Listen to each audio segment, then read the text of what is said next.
Terry and I are camped out in the desert near Winter Haven, California. We're on some BLM land. It's in a long-term visitor area near Imperial Dam.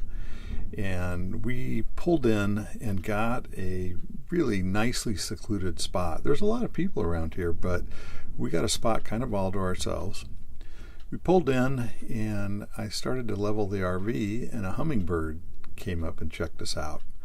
I guess they're attracted to red, and he thought we were a giant red flower moving into his neighborhood. Anyway, I thought it'd be kind of cool to get hummingbird feeders, so I mentioned to Terry to maybe grab one next time she was at Walmart. So sure enough, we went to Yuma. I dropped her off at Walmart. I went to the RV Superstore. When we got back together, it turned out both of us had gotten hummingbird feeders. So instead of one, we ended up with two different styles. The one I got is this plastic one you see here that's solid red, and then the one she got is actually a little heavier duty and nicer, but it is glass and it's not colored.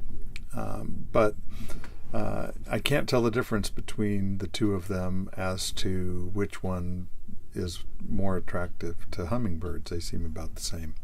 And all a hummingbird feeder really is a device that lets you mix up nectar, artificial nectar, and a way to store it and present it to the hummingbirds. And the recipe is 1 part sugar to 4 parts water. And really what it amounts to is you want to mix in as much sugar as the water will dissolve. So if you end up with a little sugar left over in the bottom after you've stirred it a while, perfect. It's saturated and will work just fine. So that's what I'm doing here, mixing up some artificial nectar. And wow, that wind's really blowing out there. You may hear that. But it's been nice here other than tonight, a little windy.